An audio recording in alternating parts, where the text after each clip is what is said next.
अरे भाई बोचकू काका हा काय डायलॉग बताए रही से बुला लो रे भाई। अरे दुष्ट दानव। अबे चुप चुप चुप, याद आगे। अरे दुष्ट दानव, युद्ध के लिए तैयार हो जा, अभी तुझे मजा चखाता हूँ। बने क्यों नहीं रे बोचकू भाई? अबे अभी मेरा बोचकू नो लक्ष्मण हरो लक्ष्मण। तीनों लोगों का राजा, 10 सिरों वाला, असुरों का महाराजा, लंकाधिपति, मुझे रावण कहते हैं, रावण।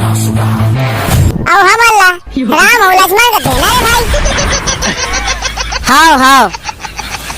आवाज हमन तोला मारे बड़ाहन नरे भाई लक्ष्मण। हाओ भाई हाओ।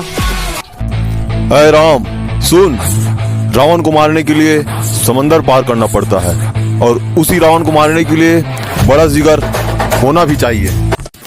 और हमार दूत हनुमान है, जब तू लंका जलाए रही से तकेल लेट कर दे रहे। लंका बसला जलाए रहीस ना, मोला थोड़ी ना जलाए रही से। अरे रावण तोला हमन जलाल नहीं कह रहे हैं, नहीं जलाल का दिन तो नहीं जला दे रही थी। हाँ भाई हाँ। ले ना बे, अब जलाना है जल्दी जलाओ। हाँ चले भाई जलाबो। संगवारी हो, वीडियो अच्छा लगी सही तो लाइक और शेयर कर दो और सब्सक्राइब के बटन ला जरूर मत दो।